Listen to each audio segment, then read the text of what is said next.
नमस्कार मंडळी. तर मी आलो आहे आता दापोली तालुक्यातील कलबड गावात आणि कलबड गावात आहे धावजीचं मंदिर. त्या मंदिरात मी आलो आहे. दरवर्षी येतो, यावर्षी आलो आहे.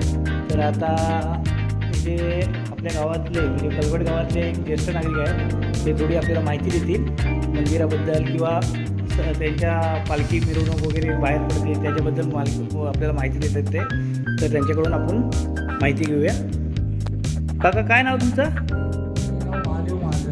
महादेव महाजन. तर काका, आपल्या देवाची पालखी जी तालुक्यात फिरते ती कधी सुरुवात होते? झाली की दुसऱ्या होळीला आमची पालखी बाहेर पडते. ती इथून बाहेर पडल्याच्या नंतर सारण कळंब हे आपलं बाण दिवगं हे सगळं सगळी दापोलीत जाते. आणि दापोलीच्या तिकडून असून हरणाई, पाळंदा, सालुरा, अंजरला, हे इकडला अंजरला असं सगळं तरी कर्जेला पण जाते ना. हे सगळं करीत येते. आणि ती खाना पाळवं मैसूर हे सगळं करीत कळंबतला येते. आणि ती होळी पौर्णिमेच्या आदल्या दिवशी येते. दुसऱ्या दिवशी होळी, तिसऱ्या दिवशी आपले श्राणा भरतात. आणि त्याच्यानंतर श्राणा भरल्याच्या नंतर 8 दिवस पालखी आमच्या गावात फिरते. आणि 8 दिवसाच्या नंतर पालखीची सांगता होते. हे देऊळ आता आम्ही बांधकाम गाववाल्याने आत्ता बांधकाम केलेले. आणि देऊळ झाल्याच्या नंतर परत गाववाल्याने विचार करून मूर्ती बदललेली.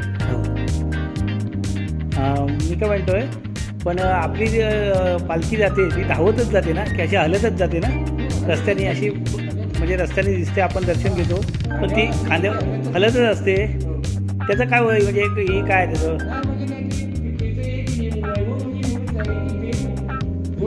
नाचत असतं, आनंदात असतं.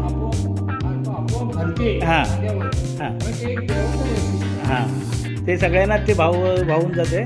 ते बघण्याला मजा पण येते, भरपूर मजा येते. ते खांद्यावरती हलते पालखी, खूप बघण्यासारखं असतं. कधी आलात शिमग्याच्या टायमाला दापोलीला तर धावजीच्या पालखीचं दर्शन घ्या. आणि जर नाही मिळाली, तुम्हाला दर्शन घ्यायचं असेल तर दापोलीपासून कलबड गाव आहे, तिथे या आणि मंदिरात दर्शन घ्या धावजी देवाचं. खूप प्रसन्न वाटेल तुम्हाला. चला तर मग आपण पण आता रजा घेऊया आणि जाऊया. चला काका, बाय बाय.